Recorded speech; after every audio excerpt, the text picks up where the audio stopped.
جو لوگ کمزور ذہن رکھتے ہیں ساری زندگی فیصلہ ہی نہیں ہوتا، کوئی ڈرتے رہتے ہیں، سہمے وقت گزارتے ہیں اپنے آپ کو فکری یہ جو ایمان ہوتا ہے یہ بندے کو طاقتور کرتا ہے، بندہ مضبوط ہو جاتا ہے۔ مجھے بتائیے نا، جب ایمان پکا ہو کہ روزی دینے والا اللہ ہے تو پھر بندہ کسی مالدار آدمی کے پیچھے کبھی بھاگتا ہے، کبھی کسی بڑے آدمی سے ڈرتا ہے؟ جب اسے پتا ہو کہ عزت اور ذلت اللہ کے دستے قدرت میں، پھر وہ سیاستیں سازشیں یہ کام کرتا ہے۔ تو پہلے تو مضبوطی ایمان درکار ہے ہمارے بچوں کے اندر، ہمارے مزاجوں کے اندر۔ جب تک وہ مضبوطی ایمان، حضرت مولا علی شیر خدا کرم اللہ تعالی وجہ الکریم ایک دفعہ بڑے علیل ہو گئے، کمزوری آ جاتی ہے، بندہ بیمار ہو جاتا ہے۔ تو ہمارے ہاں بیمار لوگ بعض اوقات ایسا جملہ بولتے ہیں جو کفر کے زمرے میں چلا جاتا ہے۔ آپ پریشان ضرور ہیں، تکلیف میں ضرور ہیں، لیکن آپ بات وہی کریں گے جو شریعت اجازت دیتی ہے۔ حضرت علی شیر خدا شدید علیل تھے، ایک صحابی تیمارداری کرنے گئے تو حضرت مولا علی کا چہرہ دیکھ کے پریشان ہو گئے، کہنے لگے آپ تو بڑے سخت علیل ہیں، اللہ خیر کرے، اللہ تعالیٰ آپ کو صحت دے۔ تو حضرت علی کہنے لگے تو فکر نہ کر، مجھے اس بیماری سے کچھ بھی نہیں ہوگا۔ نے کہا کیوں؟ فرمانے لگے مجھے نبی پاک علیہ السلام نے فرمایا تھا علی اس وقت دنیا سے جاؤ گے جب داڑھی خون سے رنگین ہو جائے گی،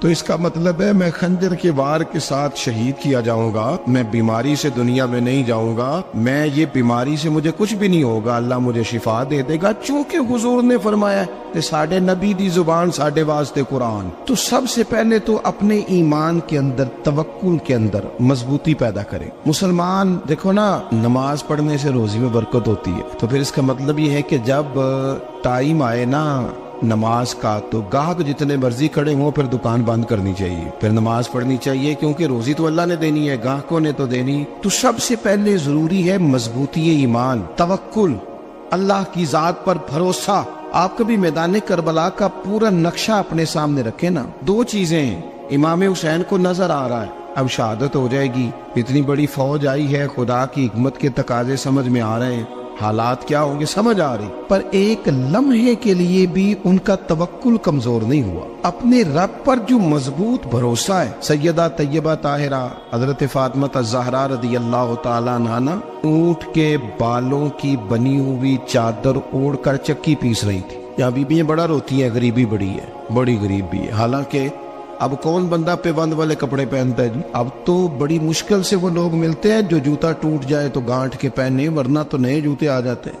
حضرت سیدہ پاک اونٹ کے بالوں کی بنی ہوئی چادر اوڑھ کے چکی پیس رہی تھی۔ نبی پاک صلی اللہ علیہ وسلم نے دیکھا، آنکھوں میں آنسو ضرور آئے، پر محبوب نے فرمایا فاطمہ دنیا میں تھوڑی سی تکلیف برداشت کرو، قیامت کی ساری عزت اللہ آپ کو ہی عطا فرمائے گا۔ تو توکل کی مضبوطی، اللہ کی ذات پر بھروسہ، اپنے رب کریم کے ساتھ امیدوں کا وابستہ کرنا، اس سے مضبوطی آئے۔ دوسرا فرمایا وَعَمِلُوا الصَّالِحَاتِ، بہترین عمل کیا جائے زندگی میں، نیک اعمال کیے جائے، وقت ضائع نہ کیا جائے، ہر وقت کوئی نہ کوئی کام بندہ کرتا رہے۔ یہاں بہت سارے لوگ ہیں جن کو لوگ نیک کہنا شروع کر دیتے ہیں نا، وہ سمجھ لیتے ہیں شاید ہم سچی مچی نیک ہیں۔ لوگ جو کہتے ہیں حضرت صاحب کی بلا، پیر صاحب کی بلا، میں یہ طالب علموں کو، دوستوں کو، بلکہ اپنے آپ کو بھی کئی دفعہ کہتا رہتا ہوں، اپنے آپ کو سمجھاتا ہوں کہ یہ لوگ تجھے کہہ رہے ہیں حضرت صاحب، یہ تو رات کو تو اپنے آپ سے پوچھنا، اپنے رب سے پوچھ، کبھی موقع ملے تو اپنی گریبان میں جھانک، غور کر کے تیری کیفیت کیا ہے، تنہائی میں تیرا دل اللہ سے جڑتا ہے کہ نہیں،